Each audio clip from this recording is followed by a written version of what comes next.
Alors, il y a 2 bibliothèques de part et d'autre du lit. Là, et puis une ici. Comme vous pouvez voir, j'ai commencé à essayer de ranger les livres par éditeur. Ah oui, donc on voit tous Alors les ça, grassins en jaune. Voilà. Alors ça, c'est louable, mais c'est pas réaliste.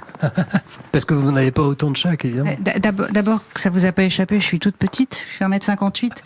Donc, à partir du 3e étage, voilà, j'ai besoin d'un escabeau, ce qui fait toujours rire mes enfants et ce qui est quand même d'un ridicule consommé. C'est dommage pour Gallimard et de Noël qui sont un peu plus hauts, quoi.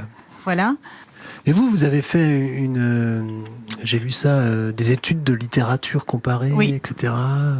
J'ai un DEA de littérature comparée. Avec un mémoire sur Jean Rhys, qui s'appelait De l'échec d'une vie à la création littéraire. Qui est une auteure britannique. Et pour laquelle j'ai eu une passion. Et j'ai consacré mon mémoire de maîtrise à cette femme, en démontrant qu'effectivement, elle avait raté toute sa vie, mais qu'elle avait réussi ses livres.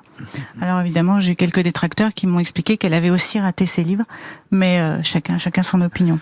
Alors ici, vous avez, je pense, l'auteur que je respecte et que j'aime le plus au monde, et voilà, la comtesse de Ségur, qui a fait de moi sans doute ce que je suis. J'ai commencé à lire la comtesse de Ségur, mon père vivait encore, donc avant 9 ans, et je relis en moyenne 4-5 livres de la comtesse de Ségur par an. Ah oui. Donc je les connais par cœur, absolument par cœur. Et puis la langue est merveilleuse, c'est vraiment une très très jolie langue.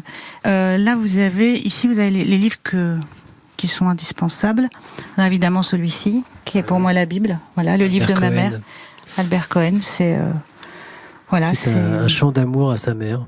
C'est ça, c'est ma Bible. Je m'en sépare jamais. Vous aviez vu Patrick Stimsit, oui, qui a sûr. adapté au théâtre 2 fois. Le livre de ma mère, ouais. 2 fois. Ici toujours ça. Anne Sylvestre, Coquelicot. C'est chez Point. Elle a choisi des mots qu'elle aime, des mots qu'elle aime, et Taciturne, jardinier, grenouille. Et elle développe. Et c'est formidable. Bon, moi, il faut vous dire que je suis une folle d'Anne Sylvestre. Là, par exemple, dans ma bibliothèque, un des billets de son passage à la Cigale la semaine dernière. Et il y en avait un autre dans votre bureau aussi. Oui, il y en a un accroché. Oui, je suis une vraie fan. Oui, je suis une vraie fan. Alors, il y a des gens, c'est les Rolling Stones, moi, c'est Anne Sylvestre. Et elle le sait, vous l'avez rencontrée? Oui, bien sûr, c'était une amie de ma mère et je la connais. Ouais, je la connais. Là, elle est passée 4 fois à la Cigale, j'y suis allée 2 fois. Et 2 fois, voilà, c'est une passion, une vraie passion. Et puis donc, de la bande dessinée.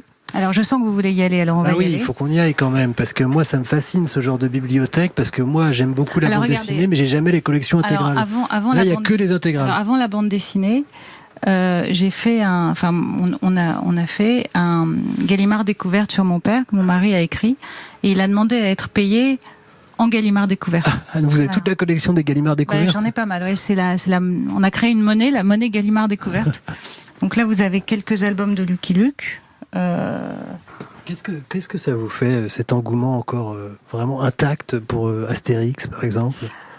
Alors, ça me fait évidemment très, très plaisir, parce que quand on sait que mon père est l'auteur français le plus adapté, si on compte en millions d'entrées, en nombre d'entrées, entre les Astérix au cinéma, les 2 films du Petit Nicolas, qui à eux 2 totalisent environ 8 millions de spectateurs, le film de Braudé Is No Good, et les Lucky Luke, voilà, c'est un auteur très très adapté.